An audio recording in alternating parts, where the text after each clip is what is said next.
Sometimes people consider me an idealist. Well, that is the way I know I am an American. America is the only idealistic nation in the world. Perhaps these words by Woodrow Wilson are not true for most Americans nowadays. Nevertheless, it is difficult not to admit that idealism is the foundation of the United States. It was the desire to create their own idealistic society far from the British throne that brought the first settlers, the Puritans, to the New World. The Puritans were the people that left the Anglican Church disappointed in religious reforms. According to them, the separation of England from the Roman Catholic Church had not led to the establishment of simple rules and of a church guided by the laws of the Almighty. The New World, in their opinion, could become a beacon of religious light, a city upon a hill, where it would be possible to bring to life the ideals of organized social life based on justice and spiritual values. Although the ideals and reality often differed from each other, the new public order established by the Puritans became a new beacon of hope for many. The shores of the former New World until today lure millions of migrants with the promise of freedom, justice, and the hope for a new life.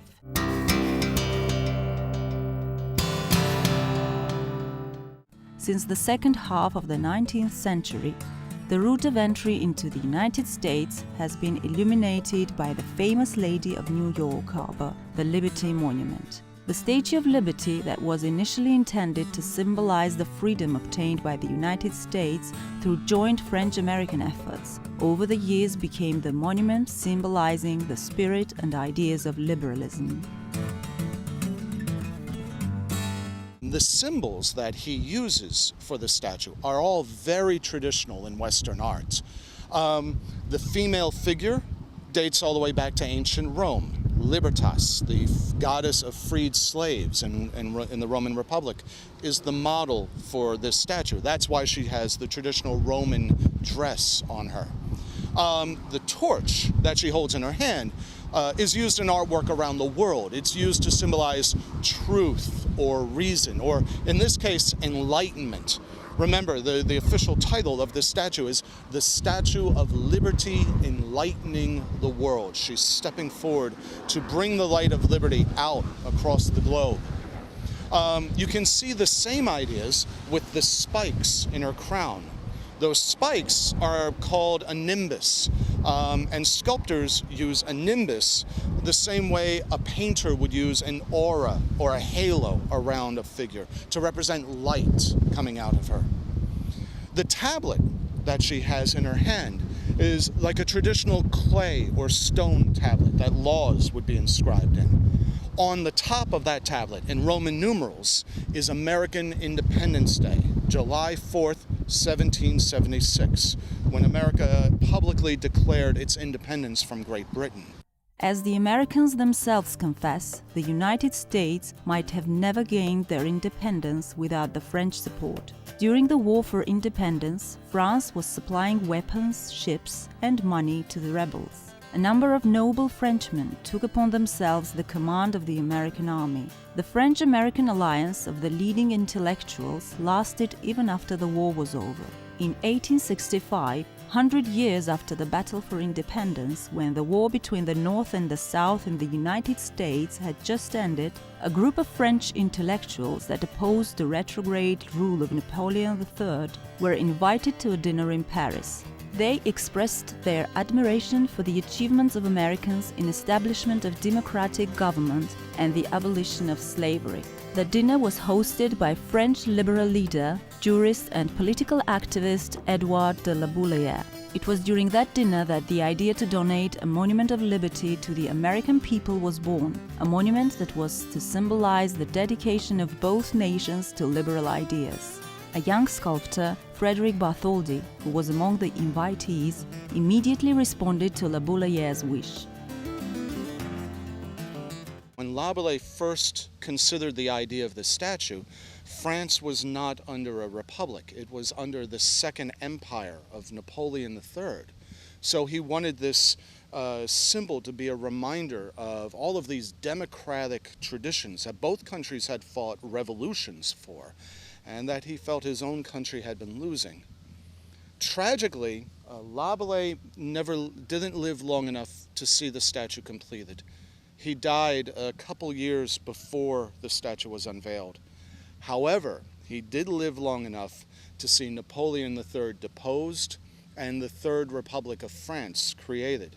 So the very thing he wanted this statue to inspire actually happened before the statue was completed.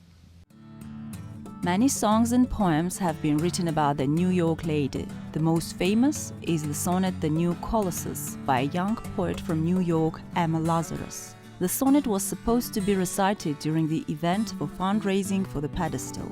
In the 19th century, New York Harbor was considered as the main gate of entrance for European immigrants.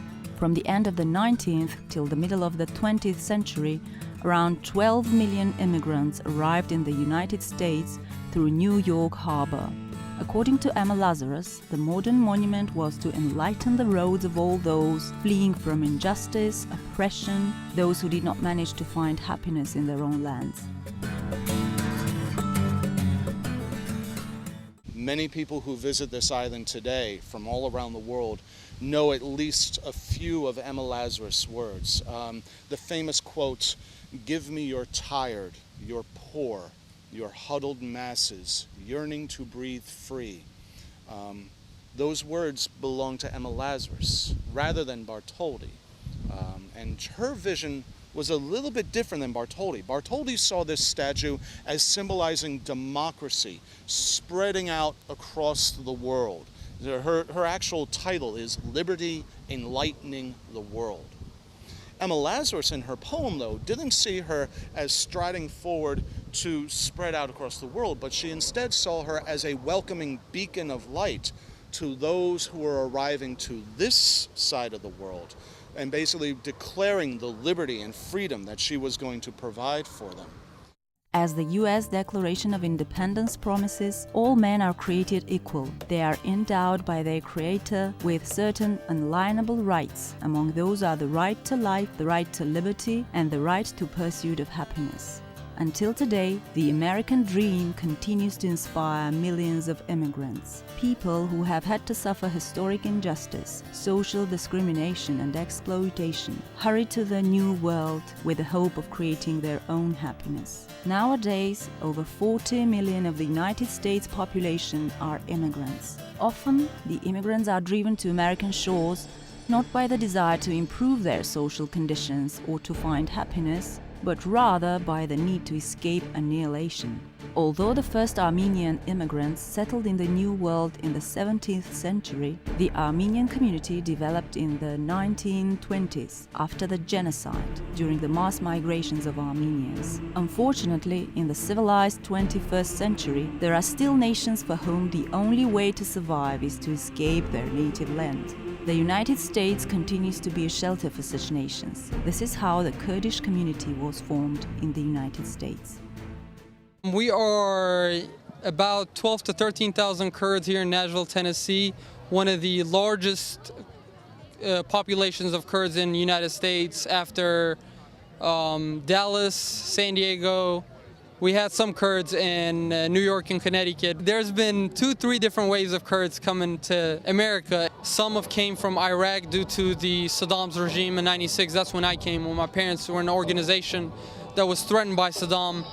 And that's how we came. I have friends here who have came from the Kurdistan side of Iran. They were also seeking citizenship here in the U.S. to just flee from the regime we had to live under. There's Kurds here from Turkey. As a lot of people may know, due to Kurdish history and having to live in Turkey, it's not a pretty place for us. And these are one of the many reasons we're having to seek shelter here in the United States or other countries due to the regimes we have to live under: Turkey, Iran, Syria, and Iraq. Another conflict area, the African continent. The flow of migrants from the Black continent began in the second half of the 20th century. After decolonization, many Africans rushed to the United States to receive quality education. Difficult social conditions on the Black continent, with ongoing conflicts and bloodshed, have increased the number of those seeking permanent residence in the United States. Ethiopians, Somalis, Nigerians, South Africans.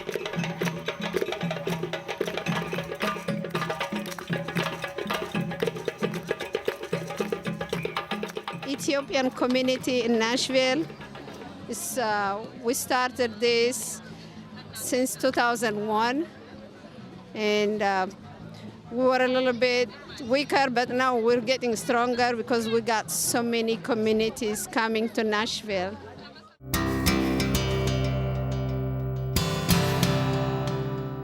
The promise of freedom and happiness attracts millions of migrants from the whole world to the United States. However, the issues of social justice and equality are also relevant here. A century after the end of the Civil War, the Black population of the United States had to fight for equal rights. Although the civil rights movement was over in the 70s, today many are convinced that the rights achieved then still require protection and implementation today.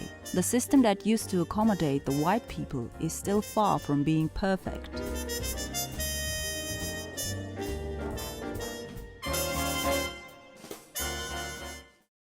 Our country and the city's problem of how to truly have equity for every citizen still persists because it's so built into the systems here. So it keeps coming up. Even you think you've solved it one time, but it comes up in other ways. So we had, we did things to solve desegregation, to solve segregation issues back then. Not just segregation issues, but really equity issues. I think one solution is democracy. Really having all voices and really considering and valuing everyone and having them be a part of the solution, because since the problem is systemic, it's not about an individual, it's not about teachers, it's not about unions, it's not about parents, it's about everybody, how we're working together. And you can't solve a systemic problem if you don't value and hear and honor all those different parts that make up the system. And right now, more than honoring and listening to each other, they're blaming each other.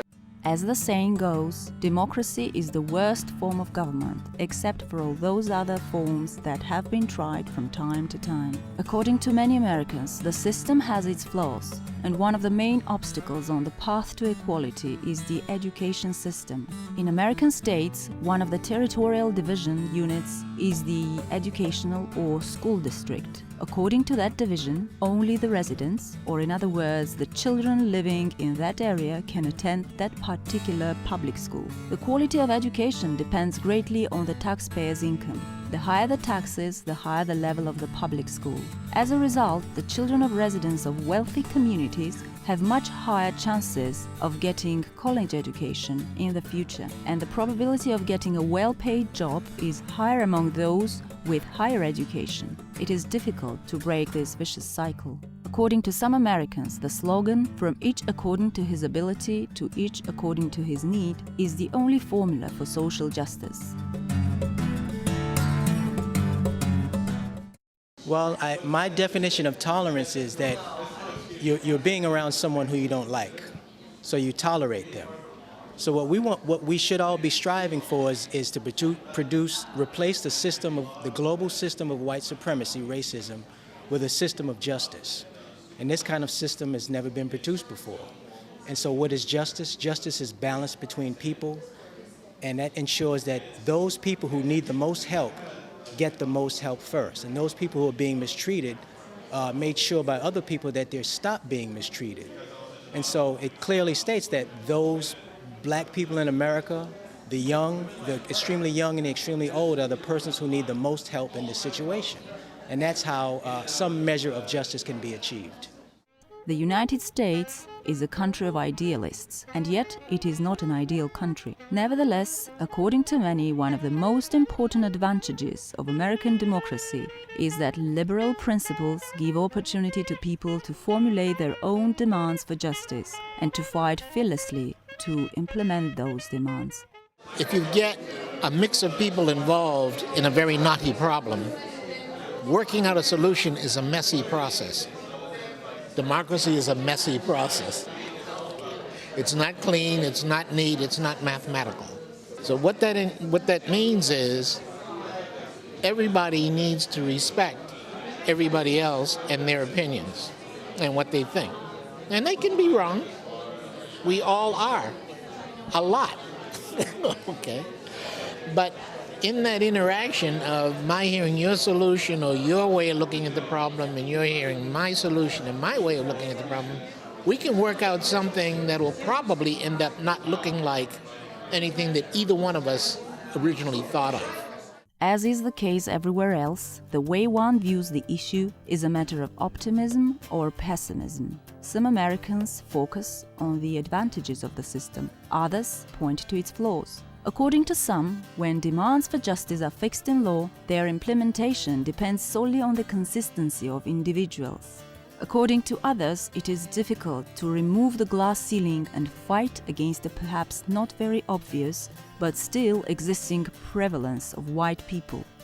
As Americans note, the establishment of justice in public life is work in progress. It is hard to say how real the causes of tension between black and white people are nowadays. The real picture is substantially distorted by stereotypes that linger on. Some sociological research reveals that mutual lack of trust among the two races is still there today. For example, if a breach of public order occurs anywhere in the United States and if any black teenagers appear in the area, they will be the first suspects.